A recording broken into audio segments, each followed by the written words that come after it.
잠언 30장 15절부터 20절 말씀 가지고 함께 은혜 나누고자 합니다.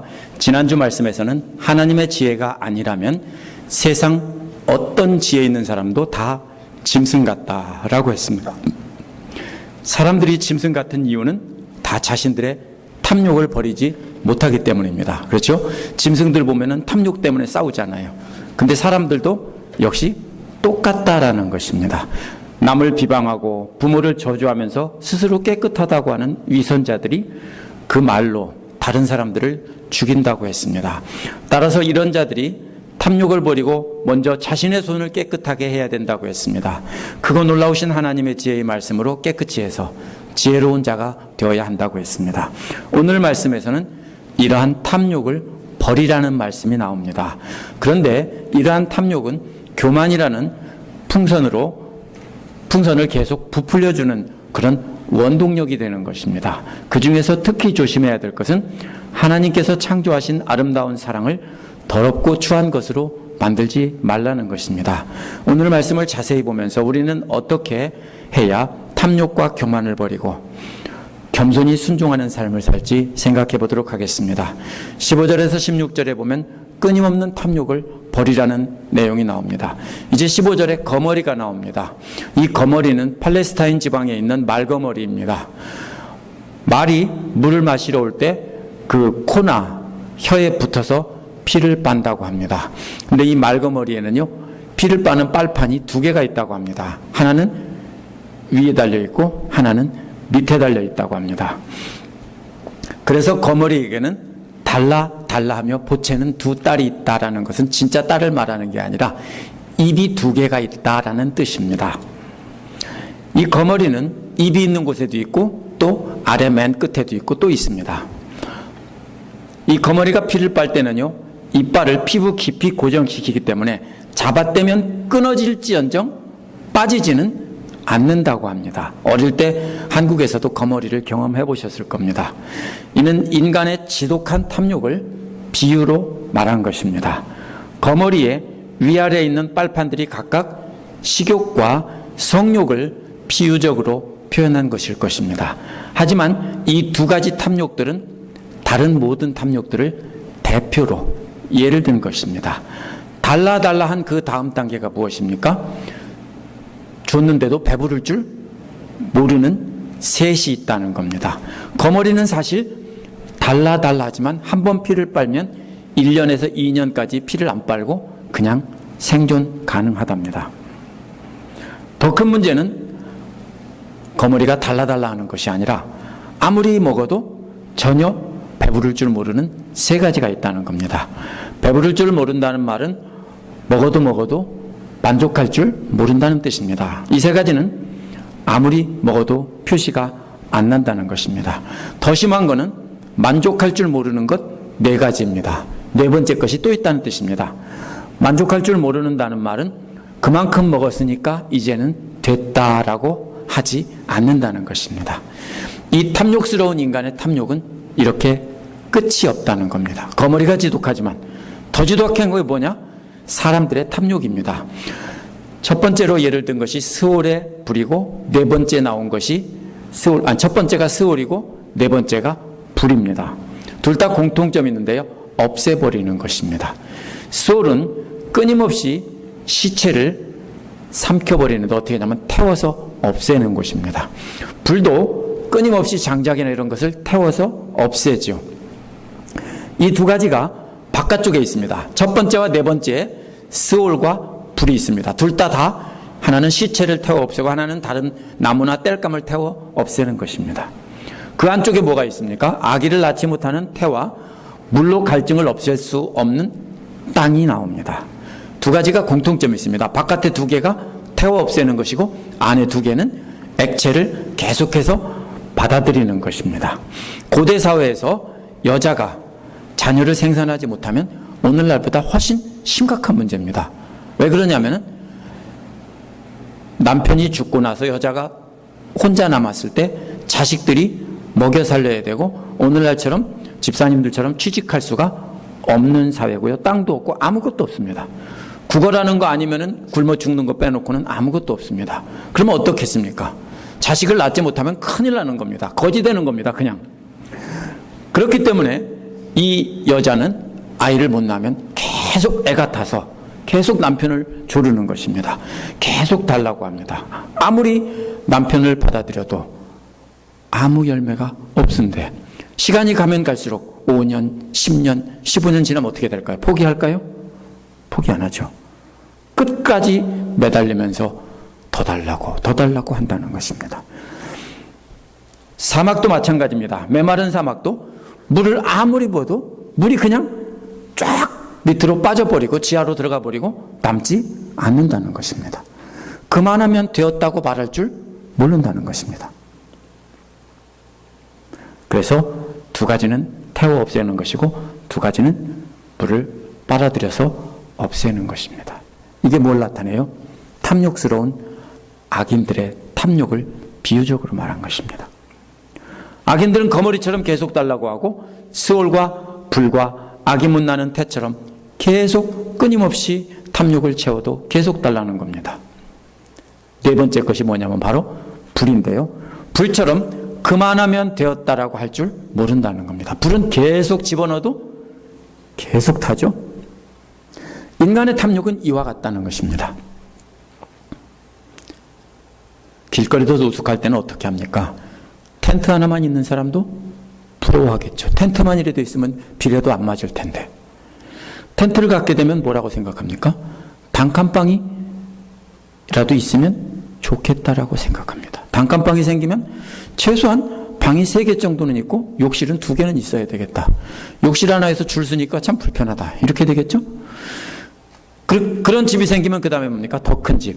더 큰 집이 생기면 수영장이 딸린 호화주택. 이것이 바로 뭐예요? 인간의 탐욕입니다. 어떻게 해서 탐욕이 생깁니까? 남하고 비교하면서 자꾸 더 나도 누구처럼 더 좋은 명품, 더 계속 찾는 것도 인간의 탐욕입니다. 악인은 끊임없이 요구하면서도 계속 더 가지려고 하고 그만하면 되었다고 할 줄 모르면서도 열매가 전혀 없다는 것입니다. 그러나 의인은 가진 게 적더라도 가진 것을 만족할 줄 알고 그 가진 것을 나누어 주면서 열매를 맺는다는 것입니다. 오늘 잠언에서는 가진 것을 족한 줄로 알고 가진 것으로 열매 맺는 삶을 살라는 것입니다. 열매 맺는 삶은 지혜의 말씀을 따라 살면서 다른 사람에게도 가르쳐서 다른 사람도 나와 같이 지혜의 말씀을 따라 살게 하는 것입니다. 그런데 17절에 보면 교만한 자들은 저주를 받을 것이라는 내용이 나옵니다. 앞에서는 탐욕이 나왔죠? 이번에는 교만이 나왔습니다. 17절은 아버지를 조롱하며 어머니를 멸시하며라는 말이 나오는데요. 11절에 아버지를 저주하며 어머니를 축복하지 않는 무리가 있다라는 말과 연결됩니다. 13절에서는 눈이 심히 높아서 눈꺼풀을 치켜 올린다는 말이 17절과 눈에 연결이 됩니다. 14절에서는 이빨이 긴 칼 같고 턱에 있는 이빨들이 칼 같아서라는 말이 독수리와 까마귀의 날카로운 부리와 연결이 됩니다. 이러한 교만은 결국 물질에 대한 탐욕입니다. 부모의 재산을 차지하기 위해서 부모를 조롱하고 멸시하며 빨리 죽으라고 하는 것이 아버지를 조롱하고 어머니를 멸시하는 겁니다. 빨리 죽어야 자기가 재산을 받으니까 빨리 돌아가시라고 하면서 멸시하고 구박하고 그러는 겁니다. 죽일 수는 없으니까.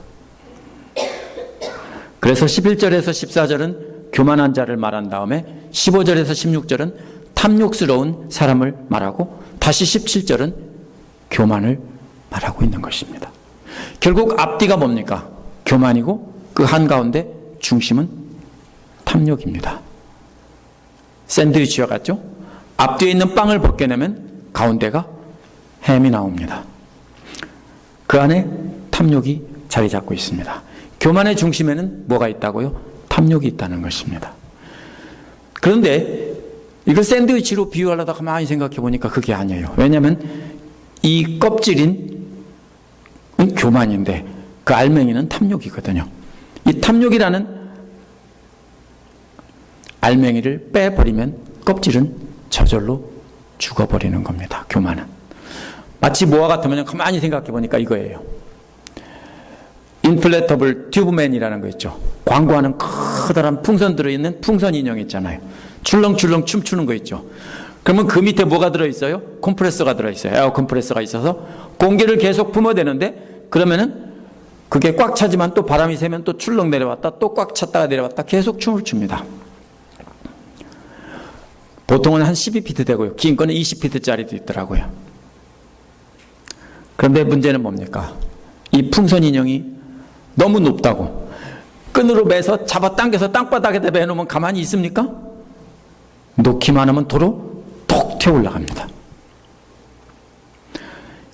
우리가 말씀 듣고 100만 번을 겸손해지겠다고 다짐해도 어느새 우리의 교만은 풍선처럼 팍 튀어 올라가서 높은 곳에서 흔들고 있습니다. 그 이유는 뭡니까? 교만의 원동력인 탐욕이 살아있기 때문입니다. 그 탐욕이 계속 펌프질을 하고 있으니까 그 껍질인 교만에 바람이 들어서 폼을 잡는 겁니다. 그래서 먼저 탐욕이라는 교만의 동력을 끄고 전원 플러그를 뽑으면, 그러면 내려옵니다. 그렇게 안 하면은 우리가 내가 겸손해야지 하고 막 끄잡아 내리는데 탐욕은 여전히 살아있어서 이것도 저것도 다 욕심을 부리는 사람은, 탐욕이라는 게 결국은 뭐냐면요, 교만의 에너지라고요. 아무리 땅바닥에 납작 엎드리게 해놔도 손만 놓으면 20피트까지 높이 올라가 모든 사람을 다 아래로 내려다보면서 흔들흔들합니다. 이거 오늘 말씀과 딱 맞는 비유입니다. 아버지를 조롱하고 어머니를 멸시하여 순종하기를 거부하는 사람이란 잠언 1장 8절에 나오는 아버지를 훈계를 조롱하고 어머니의 가르치는 모세오경의 말씀을 순종하기를 거부하는 사람입니다. 왜요? 이런 사람은 탐욕으로 많은 걸 갖고 있습니다. 그런데도 더 가지려고 그래요. 그러다 보니까 자신이 가진 것 때문에 눈도 올라가 있습니다. 아닙니까? 있으면 눈이 올라가요. 그렇죠? 지식이 있어도 눈이 올라가고요. 재산이 있어도 눈이 올라가고, 어떤 지위가 있어도 눈이 올라가고, 다 눈이 올라가요. 사람은 원래 다 그래요. 왜 올라갑니까? 가지고 있기 때문에 올라갑니다. 그런데 어느새 보니까 부모가 가르치는 하나님 말씀보다 내가 더 많이 알고 있는 것 같아요. 그러니까 안 들어요. 무시하고요. 함부로 합니다. 근데 뭘 무시하는 겁니까? 하나님을 무시하는 겁니다. 하나님 말씀을 무시하는 겁니다. 이러한 교만한 사람은 자신도 모르게 하나님보다 더 높이 올라가 있습니다. 풍선에 바람이 잔뜩 들었습니다. 그동안 이룬 수많은 성공들이 다 자신의 공로인 줄 압니다. 내가 이것도 하고 이것도 하고 이것도 하고, 말로는 이러죠. 하나님께서 은혜 주셔서 이것도 되고 저것도 되고 다 잘 됐다고 하지만은 사실은 속으로는 뭡니까? 내가 그래도 잘했지, 이러는 겁니다. 그렇기 때문에 자신이 하나님보다 더 높고 자신이 하나님보다 더 지혜롭다고 생각합니다. 이런 사람들은요, 이렇게 해서 예를 들면 돈이 많은 사람들, 그럼 뭐라고 생각해요? 가난한 사람을 뭐라고 합니까? 게을러서 그렇다고 그냥 멸시합니다. 게을러서 그런 게 아니거든요. 그 사람은 부지런해서 그런 게 아니에요. 물론 그런 사람도 있지만 하나님께서 축복해 주셔서 특별히 그것을 하나님 위해서 쓰라고 이렇게 주신 것인데, 교만하면 그것이 자기 것인 줄 알고 흔들면서 남을 무시하는 데 사용한다고요. 그러나 하나님은 그런 자들을 가만두지 않는다는 겁니다. 뭐라고 했습니까? 그 높은 눈은 골짜기에 까마귀에게 쪼이고라고 했습니다. 죽어서 묻히지 못하고 골짜기에 시체가 던져지는 것은 이스라엘 사람들에게 가장 치욕스러운 죽음입니다. 그 눈과 눈꺼풀은 하늘 높은 줄을 모르고 이렇게 쳐다봐서 다 아래로 내리깔고 봤는데 이제 가장 낮은 깊은 골짜기에 던져졌어요. 까마귀가 그 눈을 파먹어요. 교만이 하늘을 찔렀는데 이제 가장 치욕스러운 결말을 맞는 것입니다. 또 독수리의 아들들에게 먹인다고 했습니다. 독수리는 썩은 시체를 뜯어먹고 사는 새입니다. 이 두 종류의 새들은 성경에서 말하는 부정한 새입니다. 하나님은 하나님을 대적하는 교만한 자를 낮추시는데 얼마나 낮춥니까? 그냥 죽어서 길거리에 던지게 하는 게 아니라 길거리보다 훨씬 낮은 골짜기에다가 집어 던지고 거기서 부정한 새들이 다 뜯어먹게 하신다는 겁니다. 이거는 뭐예요? 시체가 뜯어먹히는 게 문제가 아니라 불명예예요. 이걸 실제로 받으면 안 돼요. 비유예요. 하나님께서 이 세상에서 교만한 자들을 잘났다고 생각하며 남을 멸시하고 이러면서 이 탐욕스럽게 사는 사람들을 하나님께서 이렇게 만드신다라는 뜻입니다. 이 말씀을 읽으면서 나는 아버지 어머니가 안 계시고 나는 아버지 어머니 말 잘 들었으니까 나는 괜찮지. 그게 아니에요. 이 말씀은 아버지 어머니께 효도하라는 뜻이 아니라 아버지 어머니가 이스라엘 사람들은 하나님 말씀을 가르치는 사람이에요. 엄마는 가르치면 아버지는 훈련시키는 사람이었어요. 아버지는 막대기 들고 그대로 하도록 시키고 엄마는 다정하게 안고 하나하나 가르쳐주는 사람입니다. 그것을 결국 무슨 소리예요 그러면요?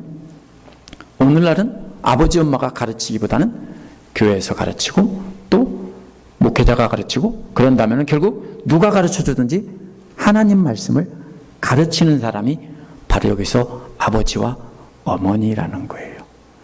부모처럼 존경하라 이런 뜻이 아니고요. 하나님 말씀을 어떻게 하라고요? 존경하는 마음으로 하나님을 경외하는 마음으로 받으라는 거예요. 아버지를 무시하는 것은 아버지를 무시하는 게 아니라 아버지 어머니가 주는 하나님 말씀을 무시하는 거예요. 이걸 잘못 읽고 부모에게 효도하라 이렇게 해석하면요. 이건 성경을 잘못 읽는 거예요. 하나님 말씀을 가르치고 훈련시키는 사람에게 순종해서 하나님의 지혜의 말씀을 배우고 따라서 살아라 이런 뜻입니다. 세 번째로는 18절에서 20절에는 아름다운 사랑을 더럽히지 말라는 내용이 나옵니다. 똑똑 끊어진 것 같은데요. 첫 번째 거머리의 위의 잎과 이번에는 아랫잎과 연결이 되는 것입니다. 탐욕 중에 가장 큰 것이 성욕입니다. 팔레스타인의 말거머리의 아래쪽 발판으로 비유될 수 있습니다. 그러나 하나님께서 주신 성욕 그 자체가 교만의 원동력은 아닙니다. 하나님께서는 부부간의 아름다운 사랑을 하며 행복한 가정을 이루라고 주셨습니다.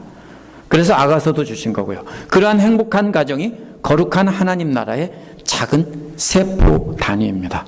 그런데 악한 인간들은 뭐라고 합니까? 하나님의 축복인 성욕을 더럽고 악한 곳에 씁니다. 자신의 권력과 재물로 율법을 자기들이 고쳐가면서 많은 여자들을 소유하고 마음대로 바꾸면서 이렇게 하면서 상관없도록 살아갑니다. 그래서 예수님이 그런 사람들 보고 뭐라고 그랬어요?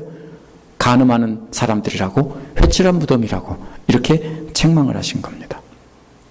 15절에서는 배부를 줄 모르는 것 셋, 만족할 줄 모르는 것 네 번째 것이 있다고 했습니다. 그런데 18절에서는 기이한 일이 셋, 정말 이해할 수 없는 일이 네 번째 것이 있다고 했습니다. 앞에서도 네 번째가 핵심인데요. 이번에도 네 번째가 핵심입니다. 기이한 일이란 하나님의 놀라운 일이라는 말을 뜻하는 말입니다. 창세기에서 하나님의 창조 사역을 가리키는 말입니다. 그래서 여기서 뭐가 나오냐면 하늘, 땅, 바다 이렇게 나오는 것입니다. 잘 보세요. 하늘, 땅, 바다. 하늘은 뭐가 나옵니까? 그리고 하늘, 땅, 바다 다음에 뭐예요? 마지막에 창조한 게 남자와 여자를 말했죠. 그래서 그 다음에 남자와 여자가 나오는 것입니다.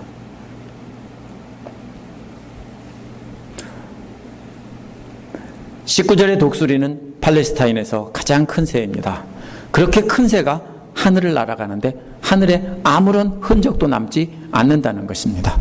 사람들이 만든 제트 비행기는 지나가면 흔적이 남지만 그것도 하나님이 조금 있다가 싹 지워서 흔적도 없이 지워버립니다. 하나님께서 창조하신 독수리는 하늘에 아무 흔적도 안 남기고 날아갑니다. 초점은 독수리에 있지 않습니다. 하늘에 있습니다. 하나님은 하늘을 항상 같은 모습으로 그렇게 유지하신다는 겁니다. 오늘날도 마찬가지예요. 사람들이 더럽히고 매연을 많이 일으키면 하나님이 비 한 번 내려서 싹 씻겨 내려가면 먼지 다 없어지죠. 하나님께서 계속 관리하고 유지하셔서 항상 표시 안 나게 깨끗하게 관리하고 계시는 겁니다. 두 번째는 땅 위에 있는 바위로 내려옵니다. 바위 위에 뱀이 지나갔는데도 아무런 흔적이 남지 않는 것에 놀랍다는 것입니다. 이번에도 뱀의 초점이 있지 않고 바위 위에 아무런 흔적도 남지 않았다는 것에 초점이 있습니다. 계속 그걸 봐야 됩니다. 여기서 말하는 비유는 하늘에 아무런 흔적도 남지 않았다. 땅 위에 있는 바위에도 아무런 흔적이 남지 않았다. 뱀하고 독수리는 없어도 됩니다. 뱀은 땅에 있는 생명들의 대표입니다. 하나님께서는 땅들도 항상 같은 모습으로 유지하고 관리하신다는 것입니다. 세 번째는 바다로 갑니다. 이번에는 고래나 상어가 등장해야 논리적으로 말이 됩니다. 그렇죠. 고래가 나와야 맞죠. 그런데 이번에는 하나님이 지으신 바다 위에 인간이 만든 배가 지나간 흔적입니다. 이렇게 안 맞으면요, 우리가 고민을 해야 돼요. 왜 이렇게 해놨을까? 이유 없는 데는 없어요. 역시 초점이 배에 있지 않고 바다에 있습니다. 바다 위에 배가 지나가면 흔적은 남지만 조금 있으면 어떻게 돼요? 아무런 표시도 남지 않습니다. 인간이 만든 작은 배가 그 크기와 깊이를 가늠할 수 없는 바다 위를 지나갑니다. 그리고 뭐라고 그래요? 인간은 바다를 정복했다라고 하죠. 정복은 뭔 정복이에요? 하나님께서 살려주시니까 겨우 한번 지나가도 하나님이 지으신 바다 위에는 흔적 하나도 남지 않는다는 것입니다. 모두 초점이 뭡니까? 하나님 지으신 하늘과 땅과 바다. 하나님이 창조하신 이 우주 만물이 놀랍다는 뜻입니다.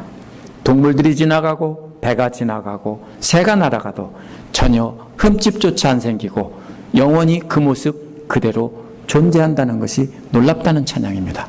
그런데 인간들이 많이 망가뜨리고 있죠. 지금 과학이 발달해서. 그럼 어떻게 하실까요? 하나님께서 쓸어버리시겠죠. 그죠?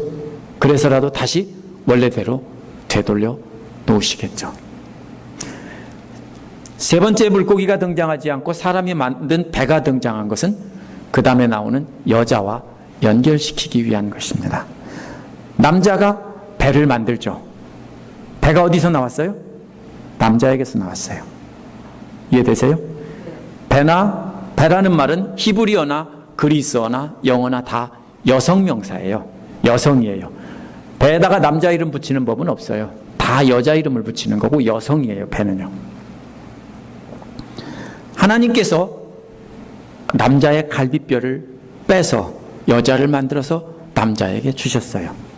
배도 여성이 명사이고 여성도 여성이고 이렇게 해서 그걸 연결시키려고 사람이 만든 남자가 만든 배와 남자 몸에서 나온 여자를 이렇게 앞뒤로 연결시키려고 고래를 안 집어넣고 배를 집어넣은 것입니다.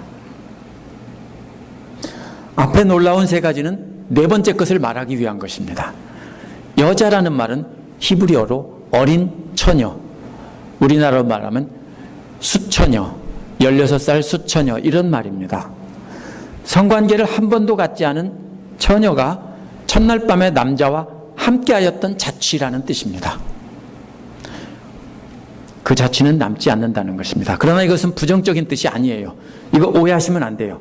역시 놀라운 하나님의 창조 역사를 찬양한다는 것입니다. 우주 만물을 지으시고 마지막에 인간을 지으셨는데 인간의 창조물 중에서 놀라운 것은 남자와 여자인데 그 중에서도 남자와 여자의 사랑입니다. 특별히 여기서는 처녀는 순결한 성관계를 상징한 것입니다. 하나님께서 특별히 지으신 남자와 여자가 순결한 성관계를 갖는 것은 정말 신비하고 놀랍고 아름다운 일이고 그 흔적은 오늘날은 알 수 있을지 몰라도 그 당시에 사람들은 알 수가 없었다라는 것입니다. 19절 가지고 이렇게 이해하기 쉽죠. 한국 사람이 말하는 식으로 한강에 배 지나간 자국 나냐 그런 뜻이 전혀 아니올시다. 한강에 배 지나간 자국 나냐는 것은 괜찮다라는 뜻이죠. 난잡하게 살아도 괜찮다. 근데 여기서는 그게 아니라 순결한 사람을 뜻하는 것입니다. 하나님의 창조 역사의 백미는 남녀간의 아름다운 성관계를 통해 이루어지는 아름다운 사랑이라는 것입니다. 오늘날은 의학이 발달해서 모두 찾을 수 있대요. 다 지나도 찾는데요. 뭔가 통해서. 그러나 이사야 당시 사람들은 알 수가 없었습니다. 수처녀인지 음란한 여자인지 아무도 몰라요. 누구만 알아요? 하나님만 아신다고요. 이 얘기를 왜 해요? 그 다음 얘기를 하려고 하는 겁니다. 흔적이 남지 않는다는 말은 20절에서 등장하는 간음하는 여자를 말하기 위해서입니다. 순결한 처녀가 첫날 밤을 지낸 것은 자취라고 했는데 똑같이 번역했어요. 근데 그게 아니라 이번에 간음한 여자가 성관계를 흔적은 자취가 아니라 길이에요. 길이 났다고요.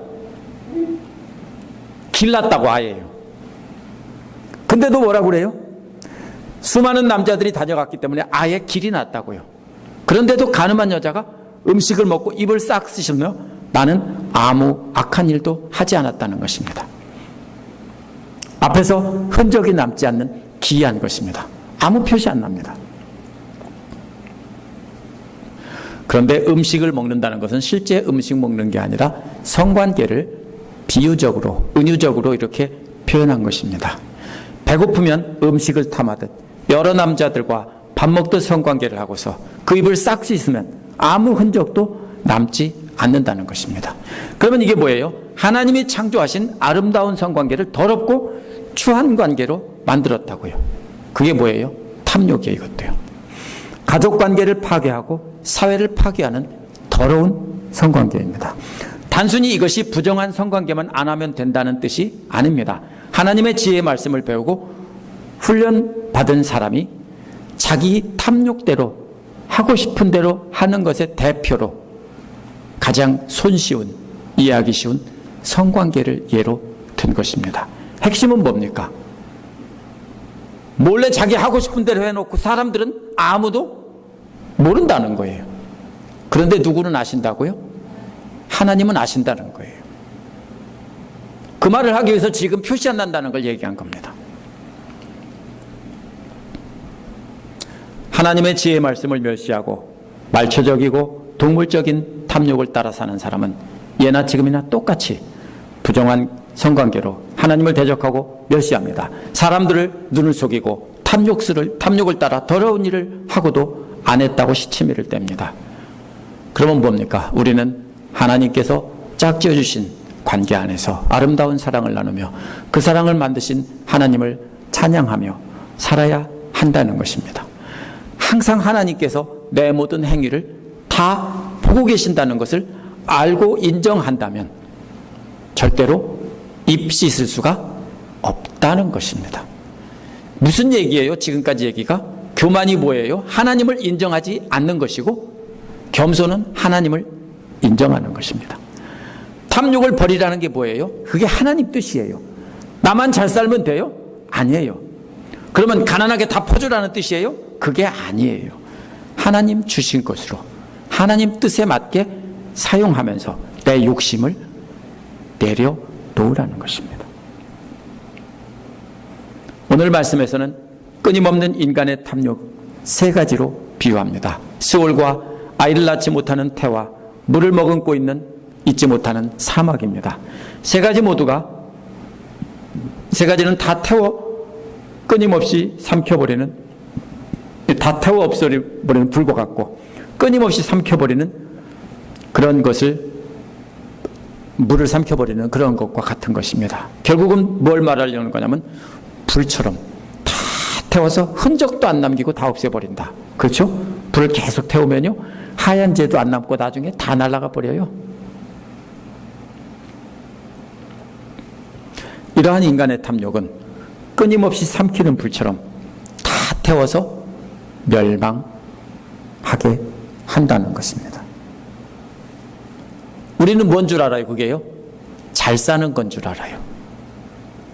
축복받았다라고 그래요. 탐욕을 따라 산다면 그것이 아니라 불타고 있는 중인데요. 계속 태우는데 나중에는 뭐가 남아요? 아무것도 남지 않는다입니다. 이러한 탐욕을 뭐라고 했습니까? 하나님 말씀을 받아들이지 않는 교만의 원동력이 된다고 했습니다. 이 시간부터 그래서 우리는 모든 종류의 탐욕이라면 내려놔야 합니다. 그래야 교만이 사라지고 겸손하게 되는 것입니다. 교만을 아무리 끈으로 잡아서 내려가지고서 땅바닥에다 눌러놓고 돌로 눌러놔도요, 시간만 되면 다시 톡 튀어오르고 톡 튀어오르고 톡 튀어오릅니다. 왜 안 되는지 모르셨죠?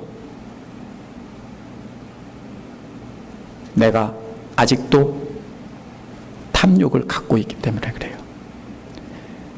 돈이 아니라면 명예도 탐욕이에요. 내가 어떤 명예를 쟁취하기 위해서 한다면 그것도 역시 교만이 원동력이 됩니다. 그러므로 우리는 탐욕을 먼저 내려놔야 됩니다. 교만을 내리는 게 아니고 탐욕을 내려놓고 우리가 그러면 교만이라는 풍선은 저절로 주저앉게 되어 있습니다. 탐욕 중에서 하나님께서 짝지어 주신 부부관계도 파악하고 하나님과의 관계도 파괴하는 것이 바로 성욕을 음란하게 쓰는 것입니다. 남자든 여자든 성적인 순결을 지키고 하나님께서 짝지어 주신 배우자와 행복하게 살아야 되는 것이 가장 중요한 것입니다. 그러나 이 교만한 인간은 하나님의 경고를 무시하고 자기 뜻대로 음란한 관계를 하면서 살아갑니다. 그러면서 뭐라고 합니까? 자기가 하나님보다 높기 때문에 이런 음란한 즐거움은 인간의 행복 추구권이라고 주장을 합니다. 그렇죠? 이건 우리가 즐기고 살 수 있는 거야. 제가 같이 근무하던 어떤 선생님은 뭐라고 하냐면 스포츠라고 하더라고요. 그렇게 생각해요.